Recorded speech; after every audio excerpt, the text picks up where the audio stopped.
C'est une terrible épreuve à laquelle l'actrice américaine Sandra Bullock doit faire face. Brian Rendall, son compagnon depuis 2015, est décédé en fin de semaine dernière après avoir lutté secrètement contre la maladie. La nouvelle a été annoncée par sa famille ce lundi 7 août au magazine américain People. Le conjoint de Sandra Bullock, Brian Rendall, est décédé en fin de semaine des suites d'une sclérose latérale amyotrophique, SLA. Sa famille a confirmé la nouvelle au magazine américain People ce lundi 7 août 2023. C'est avec une grande tristesse que nous vous annonçons que Brian est mort paisiblement le 5 août après 3 ans d'une bataille contre la SLA, est-il écrit dans le communiqué. Plus connue sous le nom de maladie de Charcot, cette maladie neurodégénérative grave touche les nerfs et les muscles.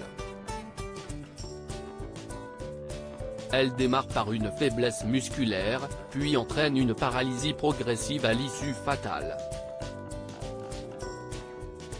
Brian a choisi très tôt de ne pas dévoiler son parcours avec la SLA et ceux d'entre nous qui se sont occupés de lui ont fait de leur mieux pour honorer sa demande, a indiqué sa famille.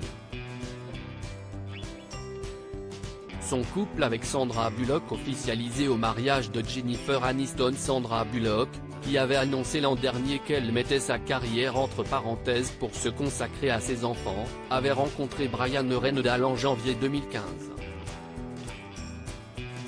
Ancien mannequin, il était en effet devenu photographe et avait été choisi par la comédienne pour immortaliser l'anniversaire de son fils Louis. C'est quelques mois plus tard qu'ils ont officialisé leur relation, en apparaissant ensemble au mariage de Jennifer Aniston et Justin Theroux.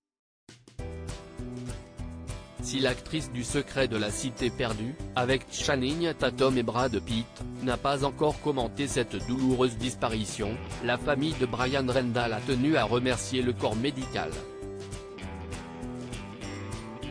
En ce moment, nous demandons de l'intimité pour faire notre deuil et accepter l'impossibilité de dire au revoir à Brian, est-il enfin écrit. Il laisse notamment derrière lui une fille, Skylar, dont la mère est décédée il y a plusieurs années.